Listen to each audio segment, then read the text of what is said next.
যেই দেশে VIP রাস্তাগুলোতে battery চালিত রিক্সা চলে সেই দেশে নাকি এআই ক্যামেরা দিয়ে সব কিছু নিয়ন্ত্রণ করবে।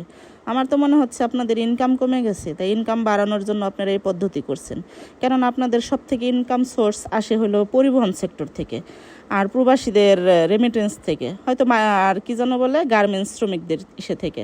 তো যাই হোক, আপনারা যে এআই ক্যামেরাটা লাগাইছেন, এখানে তো অনেক সময় আপনারা যে সার্জন পুলিশকে টাকা দিতেছেন, বেতন দিতেছেন, তাহলে এদের কাজ কি? এদের তো রাস্তায় থাকার দরকার নেই, আপনারা তো এআই ক্যামেরা লাগিয়ে দিচ্ছেন।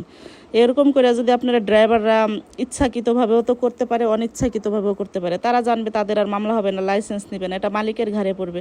তো আমাদের মতো সাধারণ মধ্যবিত্ত মানুষগুলো তো বিপদে পড়ে যাবে। একটা সিএনজি যখন চলবে তখন যদি একটা ড্রাইভার চিন্তা না করে যে না আমাদের তার কিছু হবে না, ওই মামলাটা সোজাসুজি মালিকের চলে আসবে। কিছুদিন আগে আমার 2 বছর আগে মানে একটা ভিডিও মামলা বিজয় সরেনি, সেই মামলাটার ওয়ারেন্ট বেরোয়, আমাকে এই পর্যন্ত 3বার ফোন আসছে।